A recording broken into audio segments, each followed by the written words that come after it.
Hello दोस्तों, कैसे हो आप सभी। तो आज की इस वीडियो में हम बात करेंगे भारत के राष्ट्रीय प्रतीकों के बारे में।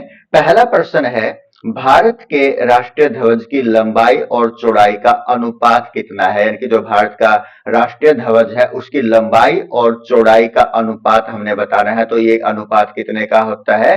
3:2 का होता है। प्रश्न नंबर 2, भारत के राष्ट्रीय ध्वज की चौड़ाई और लंबाई का अनुपात है कि पिछले प्रश्न में था लंबाई और चौड़ाई का अनुपात, और इस प्रश्न के अंतर्गत है चौड़ाई और लंबाई का अनुपात, जो कि कितना होगा? 2:3 होगा। लंबाई और चौड़ाई का कितना होगा? 3:2 होगा। प्रश्न नंबर 3 के अंदर भारत के राष्ट्रीय ध्वज के मध्य में बने धर्म चक्र का रंग क्या है। यानी कि जो धर्म चक्र है भारत के राष्ट्रीय ध्वज के अंदर जो बना हुआ है उसका रंग किस प्रकार का है। तो इसका सही जवाब क्या होगा? गहरा नीला इसका रंग होगा। प्रश्न नंबर 4, भारत के राष्ट्रीय ध्वज के चक्कर में कितनी तीलियां है। जो भारत का राष्ट्रीय ध्वज है उसमें कितनी तीलियां है? तो इसका सही जवाब है 24 तीलियां है। प्रश्न नंबर 5, स्वतंत्र भारत के राष्ट्रीय ध्वज का डिजाइन निम्नलिखित में से किसने तैयार किया है। तो किसने तैयार किया है? ये पिंगलानी वेंकैया ने इसको तैयार किया है। जो स्वतंत्र भारत का राष्ट्रीय ध्वज है उसका जो डिजाइन तैयार किया है वो किसने किया है? पिंगलानी वेंकैया ने तैयार किया है। प्रश्न नंबर 6, भारत का राष्ट्रीय गान निम्नलिखित में से कौन सा है। भारत का राष्ट्रीय गान कौन सा है? वंदे मातरम नहीं है, सारे जहां से अच्छा नहीं, जन गण मन इसका सही जवाब है। भारत का राष्ट्रीय गान कौन सा है? जन गण मन भारत का राष्ट्रीय गान है। तो राष्ट्रीय गान के रचयिता कौन है? इसके रचयिता भारतीय राष्ट्रीय गान के कौन है? रविंद्रनाथ टैगोर है। प्रश्न नंबर 8, राष्ट्रीय गान जन गण मन सर्वप्रथम कब और कहां गाया गया था। यानी कि जो राष्ट्रीय गान है वो सबसे पहले कब और कहां गाया गया था? 1911 में कलकत्ता में इसको गाया गया था। भारत के राष्ट्रीय गान जन गण मन को संपूर्ण रूप से गाने में कितना समय लगता है? कितनी सेकंड लगती है? 52 सेकंड का समय इसको गाने में लगता है। प्रश्न नंबर 10, प्रश्न नंबर 10 में भारत का राष्ट्रीय गीत कौन सा है। भारत का राष्ट्रीय गीत कौन सा है? प्रश्न नंबर 10 का सही जवाब है वंदे मातरम। भारत का राष्ट्रीय गीत कौन सा है? वंदे मातरम है। भारतीय राष्ट्रीय गीत के रचयिता कौन है? यानी कि जो वंदे मातरम गीत है उसके रचयिता कौन है? तो इसका सही जवाब क्या होगा? बंकिम चंद्र चटर्जी। इसका सही जवाब क्या है? बंकिम चंद्र चटर्जी इसका सही जवाब होगा। प्रश्न नंबर 12 है, भारत के राष्ट्रीय गीत के गायन की अवधि बतानी है। तो अवधि कितनी है? 65 सेकंड का समय भारत के राष्ट्रीय गीत को गाने में लगता है। जो भारत का राष्ट्रीय गान है उसको गाने में कितनी सेकंड लगती है? 52 सेकंड। और राष्ट्रीय गीत को गाने में कितनी सेकंड लगती है? 65 सेकंड का समय लगता है।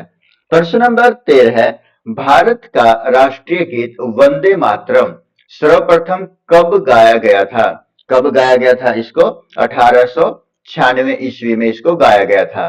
भारत का राष्ट्रीय गीत वंदे मातरम किस ग्रंथ में संकलित है? तो इसका सही जवाब क्या होगा? आनंद मठ इसका सही जवाब होगा। आकाशवाणी और जो दूरदर्शन के दैनिक कार्यक्रम है उसकी शुरुआत किससे होती है? तो इसकी जो शुरुआत होती है वो राष्ट्रीय गीत के द्वारा होती है।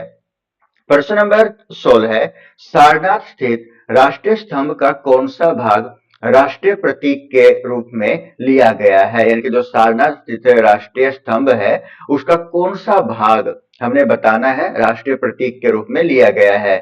शीर्ष भाग, मध्य, आधार भाग या पूरे का पूरा भाग। तो हमारा सही जवाब क्या होगा? शीर्ष भाग होगा। हमारा सही जवाब क्या होगा? शीर्ष भाग होगा।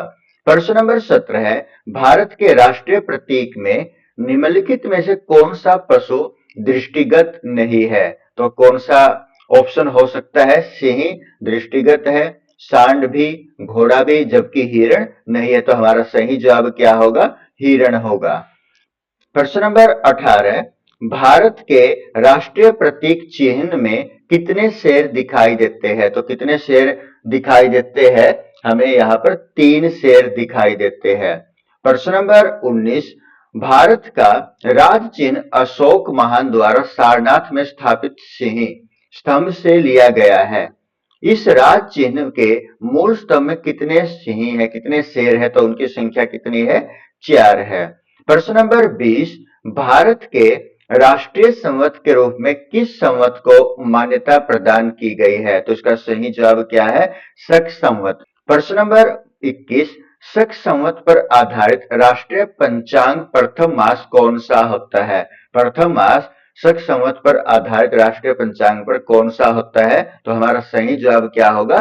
चैत्र होगा, चैत्र होगा। प्रश्न नंबर 22, शक संवत पर आधारित राष्ट्रीय पंचांग अंतिम मास कौन सा होगा? तो सही जवाब क्या होगा? फाल्गुन होगा, फाल्गुन होगा। उसके बाद प्रश्न नंबर 23, भारत का राष्ट्रीय पशु कौन सा है? भारत का राष्ट्रीय पशु कौन सा है? बाघ है। प्रश्न नंबर 24, बाघ से पूर्व भारत का राष्ट्रीय पशु कौन सा था? कौन सा था? सिंह था, शेर था। प्रश्न नंबर 25, भारत का राष्ट्रीय पक्षी कौन सा है? भारत का राष्ट्रीय पक्षी कौन सा है? मोर है, यानी कि मयूर है। प्रश्न नंबर 26, भारत का राष्ट्रीय आदर्श वाक्य क्या है? तो क्या है भारत का राष्ट्रीय आदर्श वाक्य? सत्यमेव जयते है।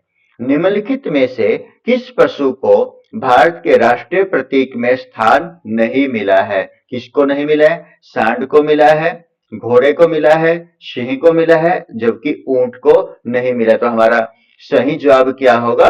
ऊंट होगा। धन्यवाद दोस्तों।